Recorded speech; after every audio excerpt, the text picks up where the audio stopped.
making money is not going to make you happy.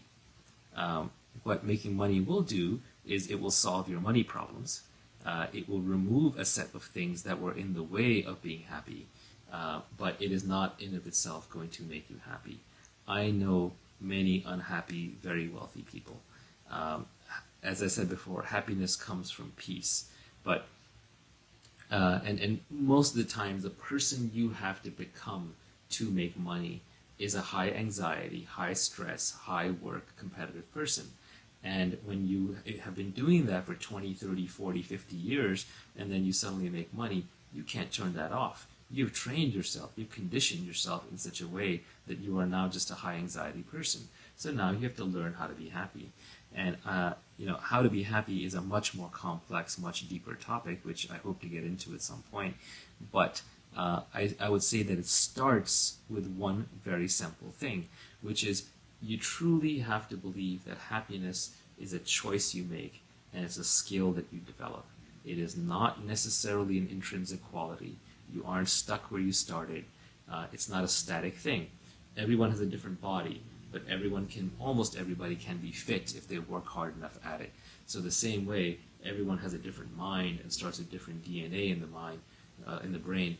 But if you work at it, you can become a lower stress, lower anxiety person.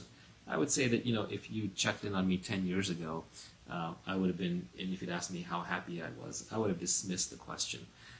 I didn't like to talk about it, but I would have said I'm like a 2 out of 4, or 3 out of 4, or 2 out of 10, or 3 out of 10, or maybe even a 4 out of 10 on my best days. But I did not value being happy.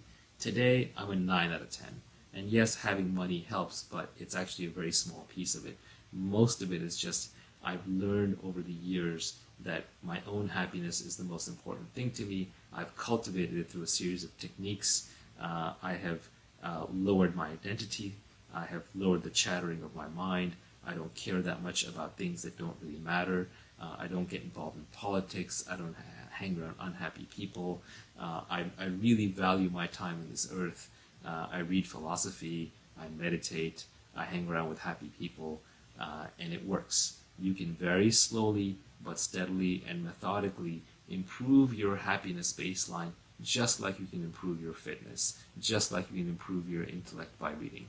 So all of that is absolutely possible, but it first begins with just believing that it's possible.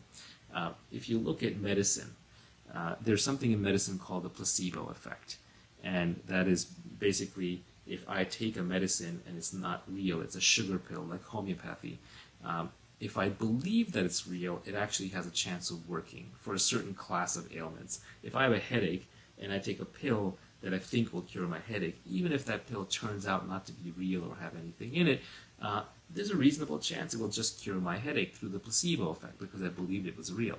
But the placebo effect is not something you should fall into easily, because if I have cancer and somebody gives me a placebo cancer pill and I take it thinking it's going to work, it's probably not going to work. The placebo effect is not that powerful, especially for physical things of the body. And I might die because I'm too busy doing placebo effect medicines when really I need chemotherapy or something more extreme, a more extreme intervention.